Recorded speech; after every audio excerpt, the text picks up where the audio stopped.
What is going on, good people? Our body language pretty much explains this week's NXT. This one right here. This one right here. It wasn't. I mean, we've seen worse, just not much worse. Um, Yeah, this one on the low end of the spectrum. yeah. This. I mean, and they had promise in it too. There was promise. There was good. There was good wrestlers. They was just like, we're gonna do all the matches gonna be Java matches. That was in the you production. see, you see what gets me is like they can have a bona fide Jabba come out, and man, if they won't act like he's the greatest thing they've ever seen. Like I'm sitting here like we all know he gonna lose. Don't you come up here talking about his black belt in Brazilian Jiu Jitsu or whatever the heck you want to say. Like, stop it. Stop it. Stop it. Anyway, let's just jump right into Jobber Fest 2019. Um, we had, and this is how you know it's starting off with a bang. We had the Street Profits, and remember these guys. This next team, the Metro Brothers. I remember the Metro Brothers. Yeah. They didn't get no better. I mean, I'll give them credit. This wasn't a terrible match. It was just a Java match. Like, you knew they were gonna lose. They you knew they was gonna lose. My issue though is the Street Profits are the Evolve Tag Team Champions, and they promote this on NXT that they are the Evolve Tag Team Champions. Why they ain't bringing the titles out though? If you promoting that they are the Evolve Tag Team Champions, why don't they come out with the Evolve Tag Team titles? That's what. That just annoyed me a little bit. I was like, why are you telling us that they're the?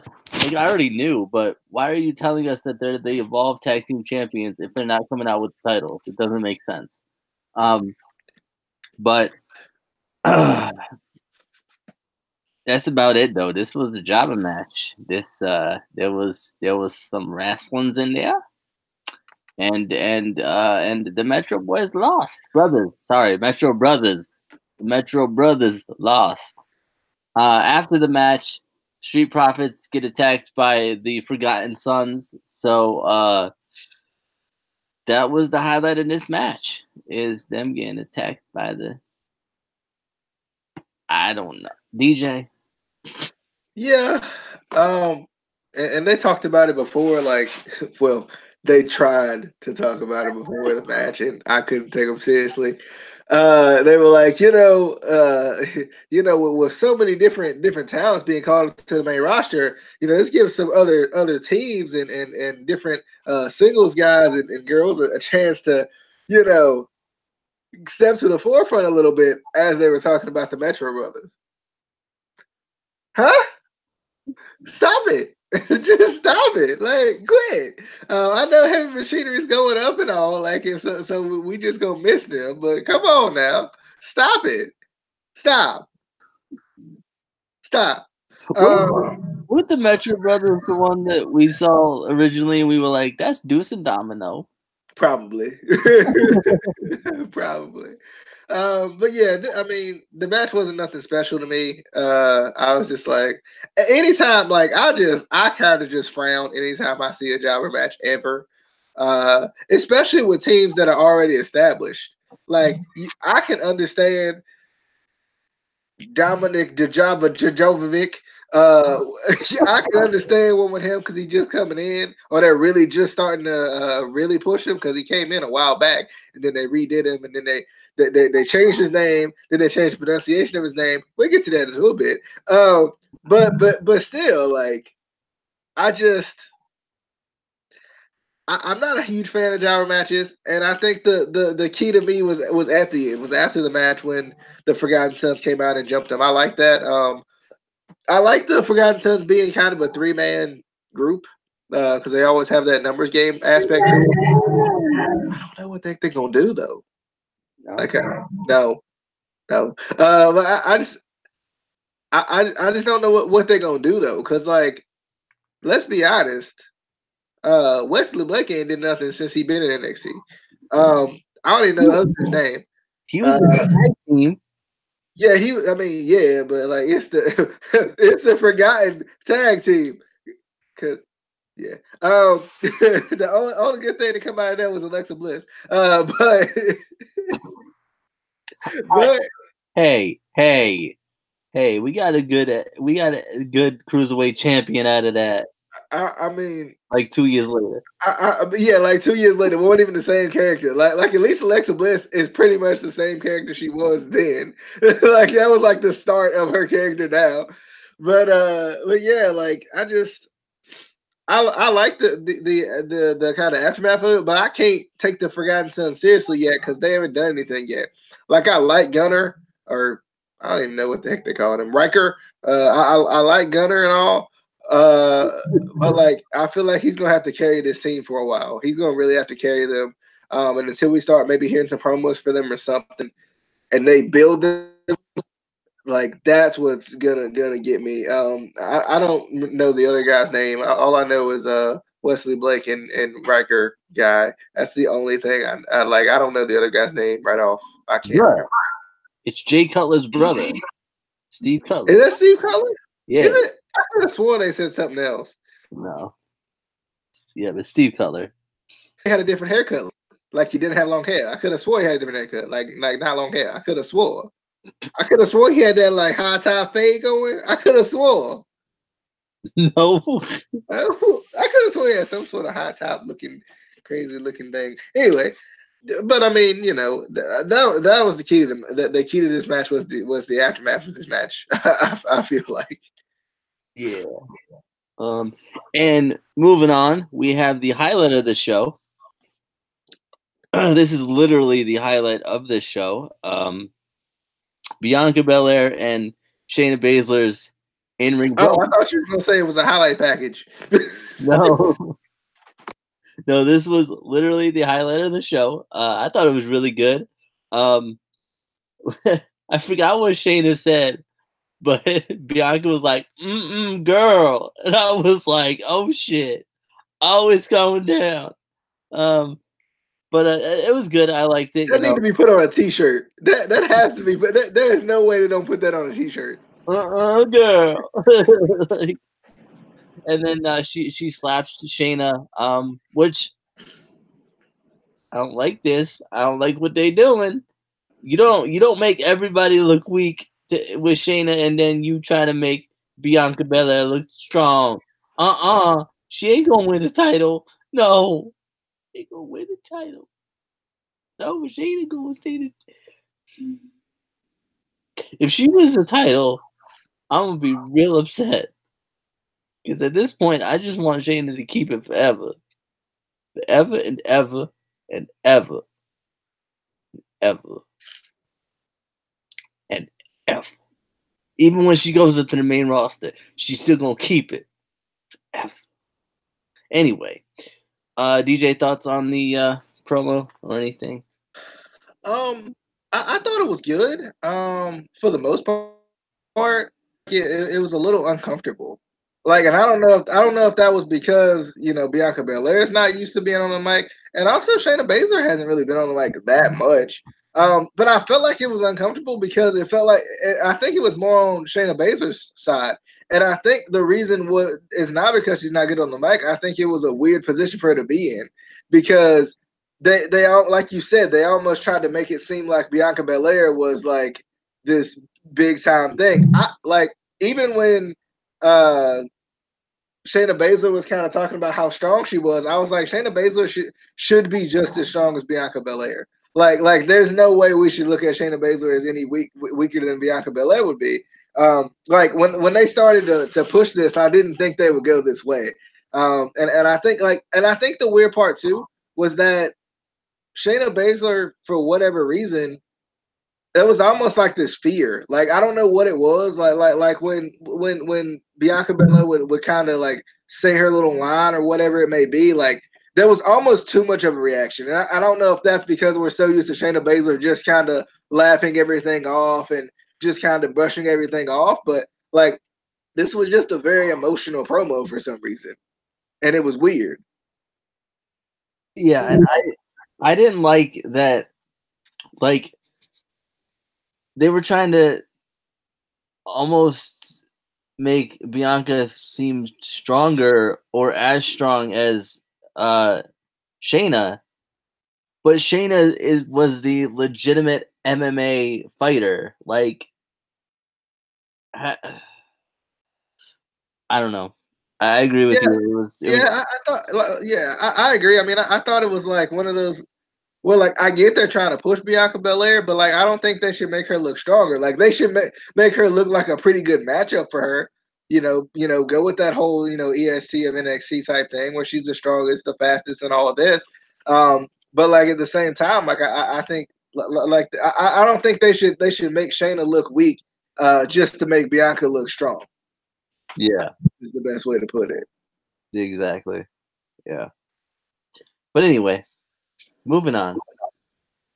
We Adrian Jaoud versus Dominic Dijakovic.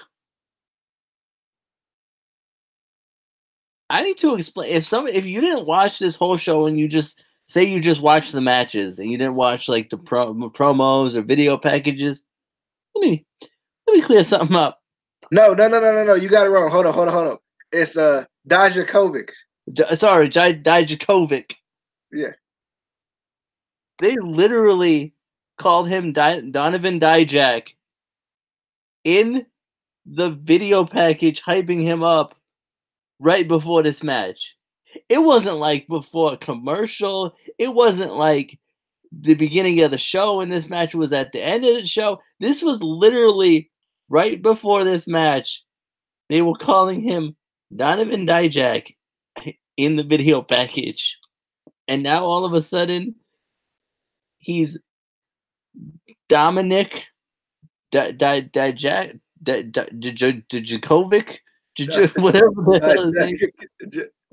I can't even remember it anymore. They said it so many times. I feel like Mauro Ranallo was trying to get it down because there was a point in that match he was like that Dijakovic, and then I was like, get it, Mauro. DJ, talk about this match because I couldn't take it seriously. Dijakovic. Man, see, like this one I didn't necessarily mind because obviously you're trying to get people invested into what Dijakovic. It's gonna take me a while to get this guy's name right. Like what and my question is, this is my issue.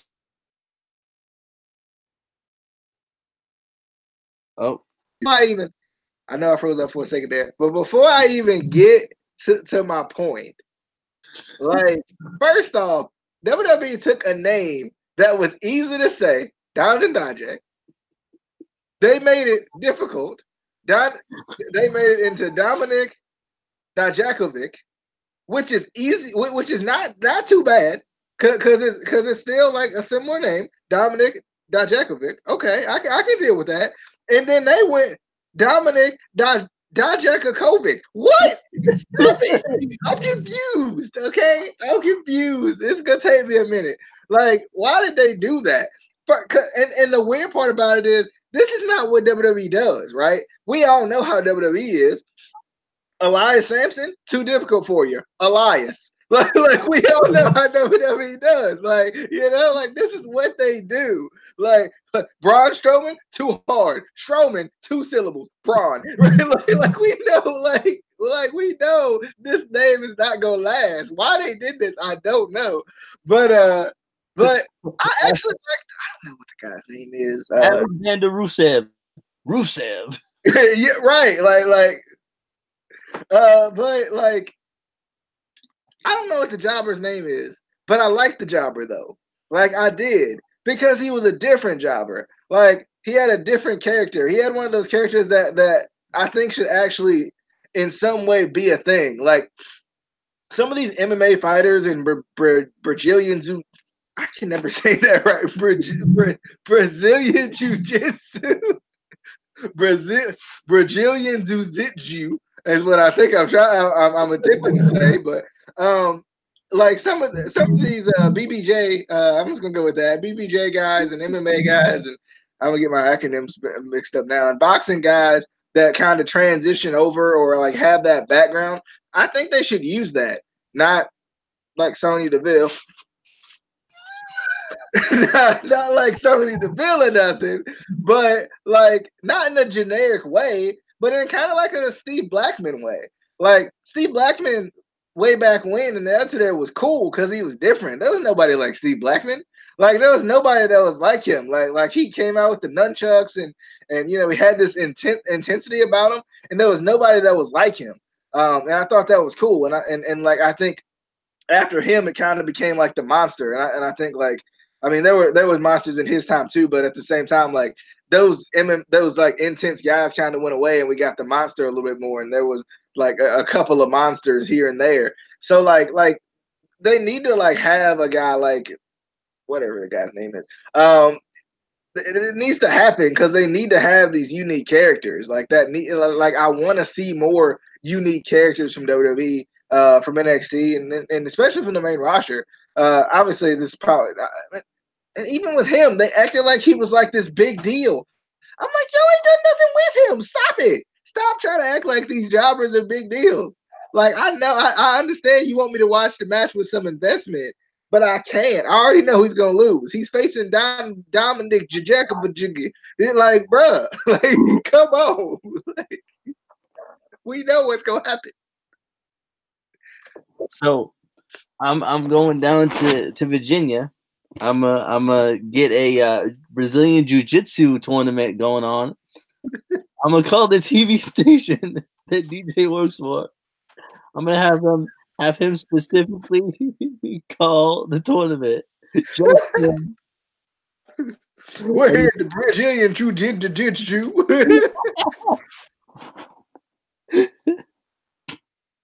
Moving on from the Brazilian Jiu-Jitsu, we had a really good, and I can't believe I'm actually saying the name now. War Raiders, fucking War Machine, War Machine, War Machine. Good War Machine promo. I liked it. It was unique. You know, they're really going with this Viking gimmick thing. I liked it. It was something different, you know. You know, they burning the logo like they did, and I'm like, they ain't dead yet though. Like, how you gonna do a funeral? They ain't dead yet though. Like you kill them and then you do the funeral. That's how that works though. DJ.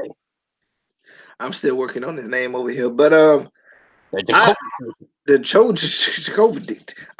But yeah, I love the War Raiders little segment they had to little promo type thing they had to. It was cool. They did some good edits in it too, where like you know someone was talking, but at the same time they weren't actually talking. They were just standing there, still faced on the screen, like intense. I thought that was cool. You know the set was good. The little setup that they had that was cool. And I like how they played off of the. I can't remember. I know it's Takeover Phoenix, but they called it the War Zone or whatever the heck it was. And I thought that was cool. Like they kind of played off of that. I thought that was really cool and kind of it made sense with the War Raiders and War Machine, whatever. You know, it was cool. I liked it. I thought it was it was a good kind of unique promo that we don't always see and that doesn't always fit everybody. So it's kind of cool that they went with this. I liked it. It was intense, and I hope that they do a video package that includes a little bit of this. Like I think they could include a little bit of this and a little bit of kind of what Undisputed Era has been saying about War Raiders, and make a really good like pre-match video package. I don't know how often NXT does pre-match video packages, but I think it would be cool if they did it. Yeah. I do have to rewind a little bit because I forgot to mention did y'all catch when Morrow was like, we gotta get the itch out? I didn't catch it. Have we gotten to the Matt Riddle backstage thing yet? Uh, Or did you skip that? I didn't write anything down about it, but if you wanted to, This man, bruh, this man, they was like, are you gonna be at ringside for your boy Keith Lee's, your friend for years, Keith Lee's match tonight against Cassius? This man gonna say, I'm not cleared. You not cleared to go out there and stand? Go out there and sit? What? I didn't know you had to be cleared to go out and just stand by ringside. I don't understand why he said that, or like what? That don't even make sense. I was dying when he said that because I'm like, what? I heard that too, and I was like, "Wait, is that a WWE rule? We don't know." Wait, what? I don't know. Moving on to Johnny Gargano randomly. I felt like this was real random. Versus Humberto. Don't remember his last name. Del Rio. I swear we have seen this guy like a few weeks ago on NXT because they were talking about his uncle. I forgot his name in WCW. I can't think of his name offhand. But back that match before, he had a different name, and I'm like, you gonna change his name like 2 weeks later, bruh? I swear we've seen him not too long ago. But this was another jobber match. It was impressive. I was impressed with this man. I really was. I would actually like to see him pushed, possibly. No, probably not.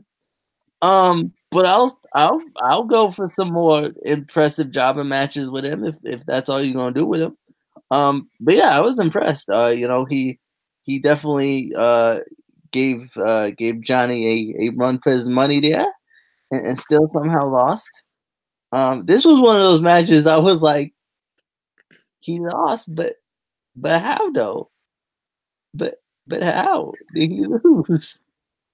Like this was one of those like because John Cena moments like he wasn't supposed to lose this match. Like he was doing real good, and then he lost because reasons. And I was like, if you're gonna make a jobber match, at least make it make sense. Like he was doing better than Johnny, and I love Johnny. I do. I love Johnny Gargano, but like he was better. I'm just saying, DJ. Well, they tried to play it off as like, oh, he's got so much on his plate, he's got so much in his head, but like it ain't like Aleister Black's just been popping out of nowhere or nothing. Like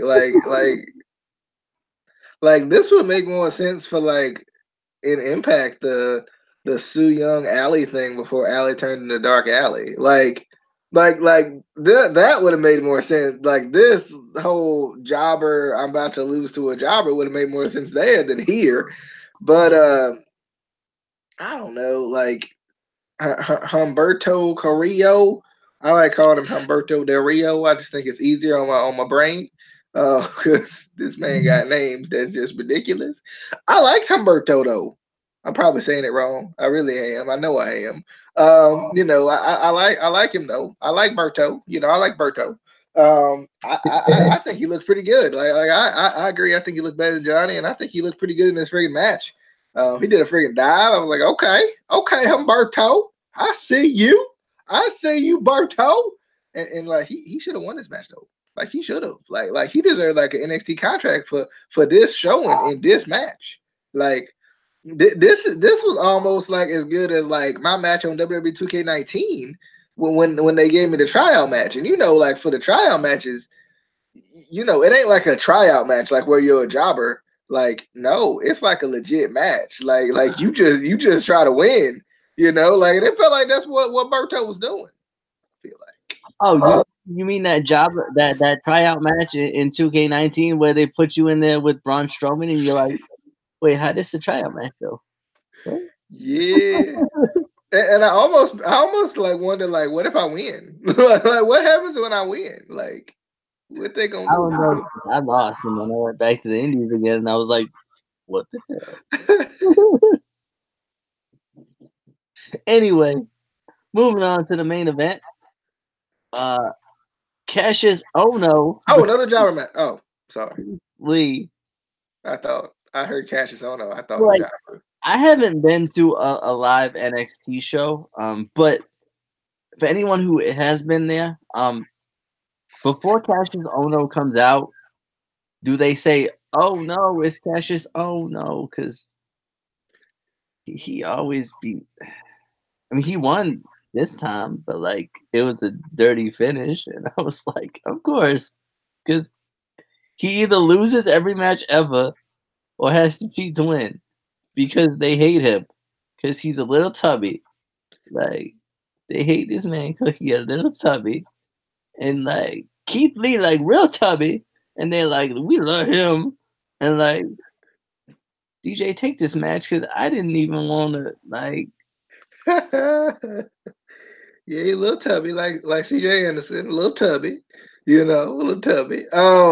But you know, he's still being successful, you know. I thought it was an okay match. It was a little slow for my liking. At times, I think I expected more. I think after you told me it was a dirty finish, I just kind of tuned out for a little bit until the end. Then when the end came out, I was like, no, don't do it to him. Not like that. I knew it was coming. I knew it was coming. The referee had his eyeball poked out, and then I knew Cassius Ohno was going for the ding ding special. Come on, no, not this way. I hope they continue. I don't know what this feud is like because it's not a Keith Lee Cassius Ohno feud. Technically, it's a Matt Riddle Cassius Ohno feud. So I mean, what's Cassius? I mean, what's Matt Riddle get cleared to come to ringside again? You know, hopefully he'll be able to, you know, have a match sometime after that period. So, I mean, I don't know. Like, I don't know what they're gonna do with this right now. I don't know if they're gonna. Because I mean, Matt Riddle came out there and he was fine. Like there ain't nothing wrong with him. Like this man was bouncing off the ropes. He was running. He had his flop flips on. You know, he he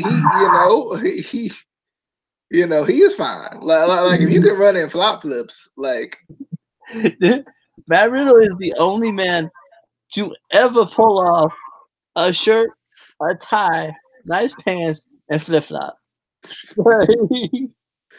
you know, like the flip flops. Did they even match? Like, That's the tie.